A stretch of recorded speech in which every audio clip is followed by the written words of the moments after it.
प्यारे देशवासियों, नमस्कार। आज मैं सरकार के रवैये के बारे में, यानी प्रधानमंत्री महोदय के रवैये के बारे में, या इनके गृह मंत्री के रवैये के बारे में और देश के हालातों के बारे में आपके साथ चर्चा करना चाहूँगा। देखिए, वर्तमान में जो सिचुएशन सरकार की दिख रही है, हालांकि ये 11 साल से है लगातार, कोई आज अचानक से नहीं हुई है। 11 साल से सरकार की मंशा को हम लोग देख रहे हैं। इन्हें देश की कोई फिक्र नहीं है। देश इनकी तरफ से भाड़ में जाए, इनका काम अपना चलना चाहिए। इनकी पार्टी तरक्की करे, ये सरकार में बने रहें, बरकरार रहें, ये इनकी मंशा है। कुर्सी पर चिपके रहें, देश के लिए कोई फिक्र नहीं है इनको। ये बहुत ही शर्मनाक है, बहुत ही दुखद है। सरकार कोई ऐसे नहीं होती है, आप आइए तानाशाही तरीके से ऐश करिए, जनता को दबोच के रखिए, कोई बर्दाश्त नहीं करेगा। आपने विपक्ष को दबाया है 11 साल से, और ये विपक्ष की भी मैं बिल्कुल मूर्खता कहता हूँ कि वो आपके साथ, आपके नीचे दब क्यों रहे हैं। विपक्ष की जिम्मेवारी होती है तानाशाह सरकार के ऊपर पूरा शिकंजा कसना, लेकिन विपक्ष इसमें फेल रहा है। जब विपक्ष फेल हो रहा है तो देश की जनता अब धीरे धीरे दुखी होकर के आगे आने लगी है। देखिए, मैं पहले कई बार कह चुका हूँ और आज फिर कह रहा हूँ, आगजनी या हिंसा कोई समाधान नहीं होता है। मैं अपने तमाम युवाओं से खास करके, देखो ज़्यादातर इनमें आंदोलनों में जो हिस्सा लेते हैं ज़्यादातर युवा होते हैं। युवा हमारे देश की असली ताकत है, इसमें कोई दो राय नहीं, सब मानते हैं इस बात को। हमारी असली शक्ति यानी युवा अगर मजबूत है, युवा को हम ठीक ठाक देखभाल उनकी कर रहे हैं तो देश कमज़ोर हो नहीं सकता है। लेकिन यहाँ युवाओं को बर्बाद किया जा रहा है, और युवाओं को बर्बाद करने का मतलब है सीधे सीधे आप देश के दुश्मन हैं, आप देश को अच्छा नहीं करना चाह रहे। ये सरकार की मंशा, साहब मैं कोई आरोप नहीं लगा रहा हूँ, दोष नहीं लगा रहा हूँ, बताइए नहीं तो क्या है मंशा। क्या वर्तमान सरकार की मंशा दिखती है कि उनको देश की फिक्र है, उनको युवाओं की फिक्र है? नहीं दिखती है। 2-2 करोड़ नौकरियां हर साल देने का वादा किया था प्रधानमंत्री महोदय ने, कहाँ गए वो वादा? एक सरकार झूठ बोले, प्रधानमंत्री झूठ बोले, इससे ज़्यादा शर्मनाक और क्या हो सकता है? जुमले हैं, ये सारे जुमले साबित हुए हैं। 15-20 लाख रुपए सबके खातों में डालने के लिए कहा था, काला धन ला के 100 दिन के अंदर, शर्मनाक है। उसके लिए गृह मंत्री बयान दे चुके हैं।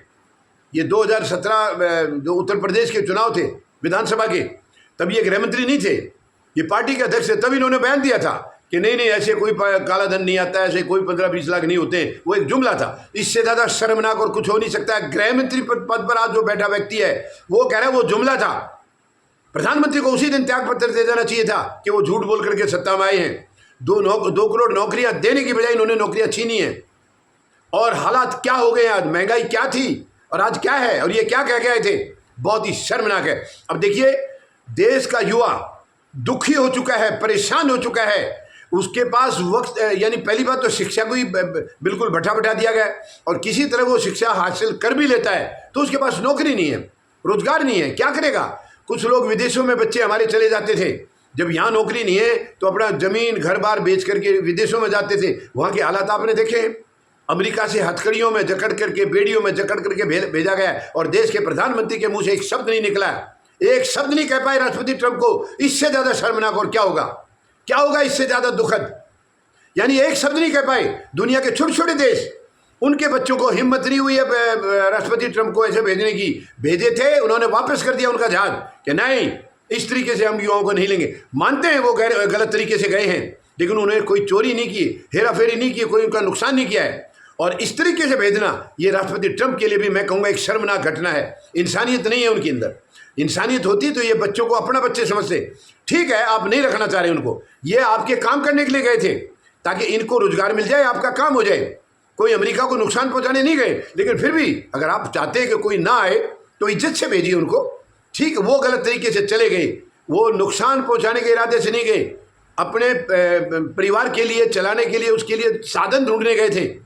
और साधन ढूंढने वाले व्यक्ति को आप हथकड़ियों में, बेड़ियों में जकड़ के भेज रहे हैं। ऐसा तो किसी कैदी के साथ भी नहीं किया जाता। ये बहुत ही शर्मनाक हरकत राष्ट्रपति ट्रंप की तरफ से भी है। कंडम करता हूं मैं उसके उनकी इस बुद्धि को, ये सोच जो की थी उन्होंने, हरकत, मैं उसको कंडम करता हूं। और प्रधानमंत्री महोदय के लिए बेहद शर्मनाक है ये कि उन्होंने उस हालत में हमारे बच्चों को एक्सेप्ट किया, और एक बार नहीं 2-2 जहाज आए हैं ऐसे। बेहद शर्मनाक है। और अब देश का युवा परेशान हो चुका है, दुखी हो चुका है। मैं बार बार कह रहा हूं, कब हमारे युवाओं को भी मैं फिर एक बार अपील करता हूं, आपके अंदर गुस्सा है, तकलीफ है, पीड़ा है, लेकिन उस पीड़ा का समाधान हत्या से, आगजनी से, हिंसा से नहीं हो सकता है। तो मैं तमाम युवाओं से अपील करता हूं, कृपया बिल्कुल भी कोई हिंसा या इस किस्म की कोई आगजनी ना करें। क्योंकि इस देश की संपत्ति हमारी है। ये इन राजनेताओं की नहीं है, सो कॉल्ड राजनेता जो है इनकी नहीं है, ये मालिक नहीं है, ये सरकार चलाने की व्यवस्था दे रहे हैं वहाँ, और ये अपने आप को मालिक समझ करके बैठ गए हैं। यही शर्मनाक है। हमें इनको उखाड़ना होगा, लेकिन शांतिपूर्ण तरीके से, क्योंकि देश के अंदर कोई भी ऐसा व्यक्ति सत्ता में नहीं रह सकता जो देश को बर्बाद करे। कोई अधिकार नहीं उसको रहने का, नैतिकता खो चुके हैं ये। लेकिन प्रधानमंत्री महोदय को कोई फिक्र नहीं है। आप देखिए हमारे बगल में कई देशों में क्या हालात हुए, कितने खतरनाक हालात हुए हैं। श्रीलंका में देख लीजिए, बांग्लादेश में देख लीजिए, अभी हाल में नेपाल में। तो क्या प्रधानमंत्री उसका इंतजार कर रहे हैं कि यहाँ भी वैसा हो? बहुत बड़ी मतलब गलतफहमी में है सरकार। मत करिए ऐसा। युवाओं की ताकत को कम करके मत आंकिए। हमारे युवा फिर भी समझदार हैं। 11 साल लगा दिया इन्होंने, कोई ऐसी हरकत नहीं की है। ये आपकी मंशा को देख रहे थे।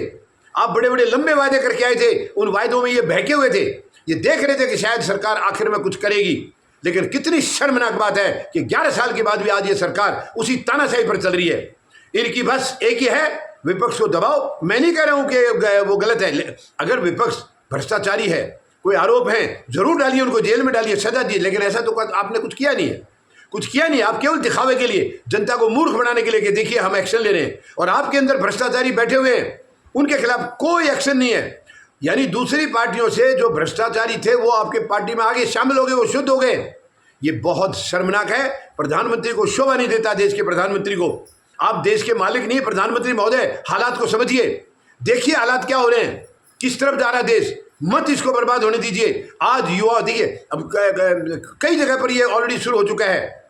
यानी आए दिन नकल जो ये जो है पेपर लीक है, आए दिन बिहार में देख लिया कितने युवाओं ने संघर्ष किया है, हड़ताल पर बैठे, उनके साथ मार पिटाई की गई है, पानी की बौछारें फेंकी गई हैं। अभी इसमें पटना में खूब चला है इनका। अब उत्तराखंड में आप देख लीजिए, वहाँ नौकरियां नहीं है, कुछ भी नहीं है। वो मांग रहे हैं तो सरकार उनको निकम्मा बता रही है। बेशर्मी आई है। मुख्यमंत्री के सब मुंह से जो शब्द निकले वो शर्मनाक हैं। और इधर लद्दाख में देखिए, और ये चिनकारी पूरे देश में भड़क जाएगी अगर प्रधानमंत्री जागेंगे नहीं तो। मेहरबानी करके जागिए प्रधानमंत्री महोदय, और नहीं चला चाह रहे तो छोड़ दीजिए कुर्सी को, छोड़ दीजिए। ये देश बर्बाद करने के लिए आपको कुर्सी पर नहीं बैठा रखा है, कोई बर्बाद नहीं करने देगा अब आपको। मेरी मेहरबानी से ये सुन लीजिए मेरी विनती को, कि युवाओं को और ज़्यादा परेशान मत कीजिए। मत ऐसे हालात करिए कि वो और भड़के और वो किसी के काबू में ना रहें। ऐसा हुआ तो भारत का बहुत बड़ा दुर्भाग्य होगा। ये भारत दुनिया का सबसे बड़ा लोकतांत्रिक देश है, और आपने देख लिया है 11 साल से वो सब इंसानियत पर हैं।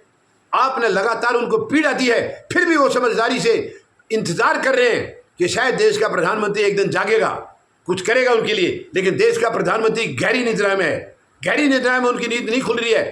तो ये मैं प्रधानमंत्री महोदय को एक बार फिर मैं जगाना चाहूँगा, आप मेहरबानी करके जागिए। प्रधानमंत्री की कुर्सी पर बैठे हो तो उस मर्यादा को समझिए, पद की गरिमा को समझिए, मत उसकी गरिमा को तार तार करिए। और तुरंत ये जितने भी आपने नौकरियां वगैरह की वजह से जो युवा हमारे भड़के हुए, उनको समझाइए और धीरे धीरे उनके समाधान कीजिए समस्याओं का।